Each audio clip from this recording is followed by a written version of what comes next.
Like, so we got the moon waning in Aquarius. Anytime the moon is waning, this is the period and location where you need to start, waning and, of course, releasing things that no longer needed to be in your space, because we just had a full moon. Anytime you got a full moon, you got to be open to release so you can actually receive the seeds that you planted on the opposite end, which is Leo. The seeds you planted, this is going to basically be, an accumulation of, in order for you to receive, you got to release or let go of something or sacrifice something. So when it comes to these energies, for me, we also got the sun and Gemini at the moment. So we're dealing with a trine here.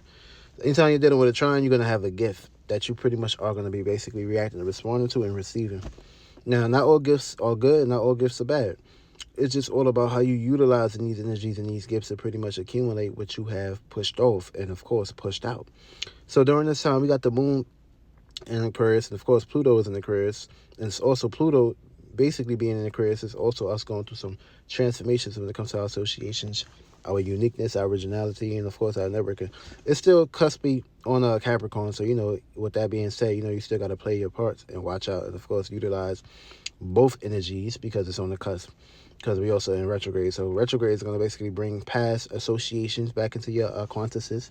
For me, and also people, places, and things are going to take the shapes and forms of those past associations or past acquaintances that you pretty much associated yourself with when, during these phases and things of that matter. So, that's going to basically be that part. Now, we also got Jupiter in Gemini. So, of course, we all going to be basically in the process of reacting to responding to fixated on our own way of being unique and original, and, of course, associating our ideas, and, of course, pushing that off in a very, optimistic manner, and, of course, a communicative manner. So, expanding your associations, the power control to expand your associations, who you associate yourself with, and the gift to do that, for me. But something has to be transformed, something has to be, taken away, or you may have to disassociate yourself and transform out of something in order for you to actually, accumulate what you need to basically have in your space. So we're going to basically break it down real fast, and we're going to pretty much go from there. Now, when it comes to the moon, waning in your first house, feel me?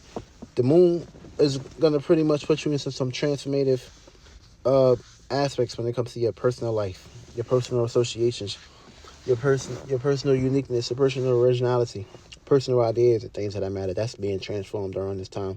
What ideas that you need to disassociate yourself with when it comes to your personal preferences or personal, associations that you have pretty much accustomed. Do you need to separate or disassociate yourself from these groups and associations?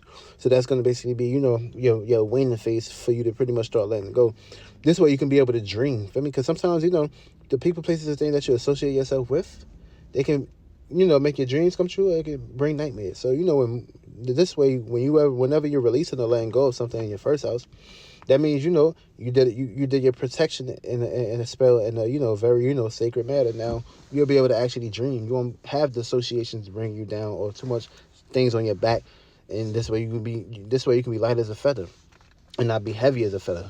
This way, too many things is not bringing you down. This way you can be able to dream when the moon goes into Pisces within your second house, Aquarius. Now, second house, yeah, you're a Capricorn. So, yeah, you may have to disassociate yourself during this time when it comes to value associations or associations that value you during this time. For me, are you giving too much money to these people? Are you associating too much of these natures? Are you putting your self-worth first? Is your self-worth intact? That's going to basically be the circumstances, situations, or this moon waning in Aquarius in your second house going to basically be, coming into your circumference. For me.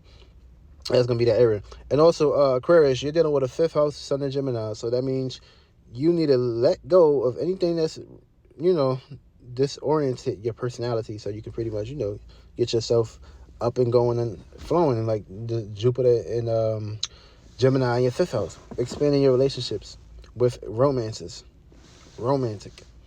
Also, second house, Capricorn, you got the sixth house in Gemini. So, you may have to let go of the certain things that you value. This way you can have a healthy routine within your Gemini house so you can expand that house.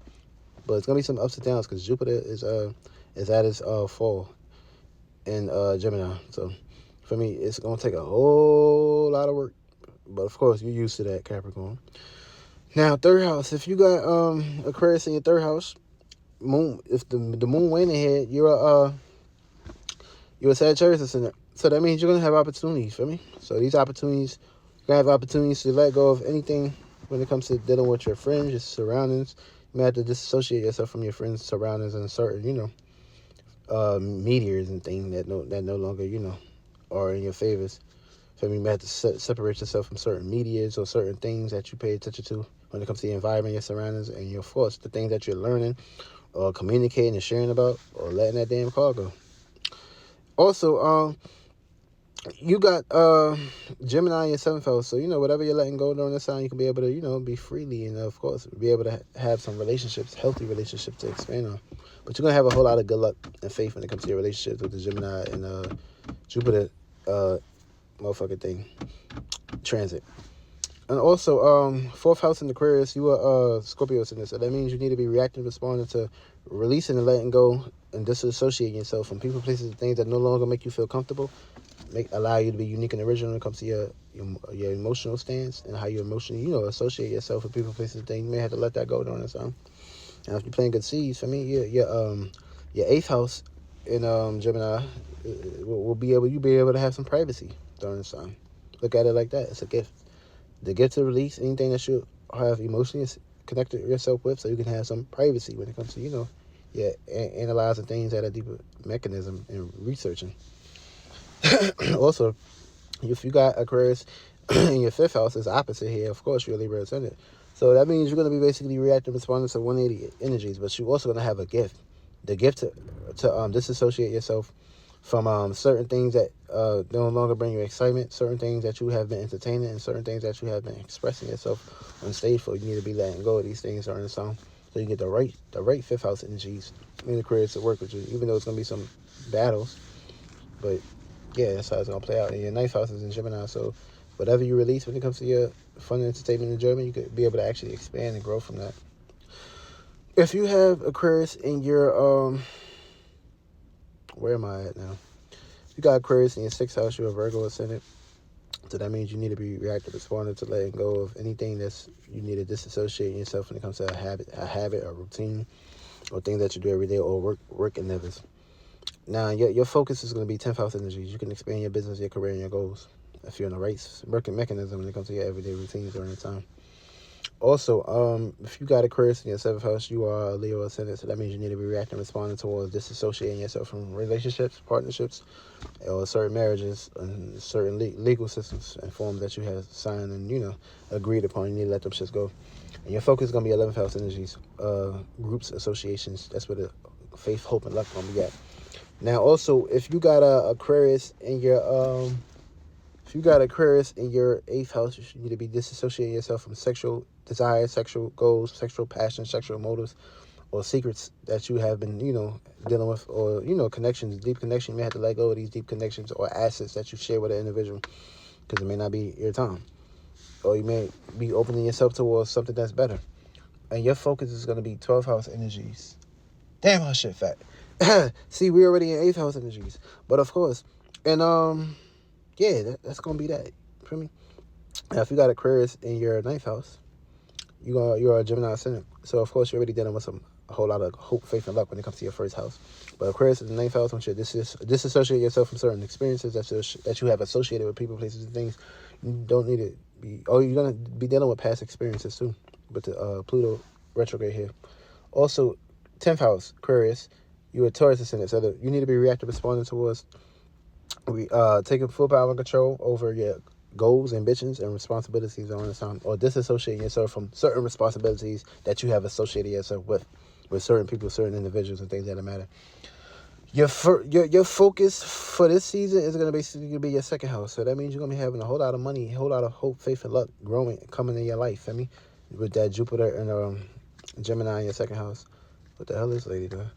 Also, if you have Aquarius in your 11th house, it's home here, you're an Aries ascendant. So that means you're going to be reacting, responding to associating yourself with groups, friends, and associations during this time. So you may have to disassociate yourself from these individuals if they no longer, are in your atmosphere. And of course, you got a Gemini in your 3rd house. Your environment, your surroundings, and things that's on your mind can expand and grow. And last but not least, 12th house, you're going to be reacting, responding to dreams, imaginations, fantasies, and of course, delusions. Certain delusions and dreams you may have to let go of, or it's going to become nightmares. And of course, your focus is going to basically be 4th house, Pisces. And that's the energies for these days until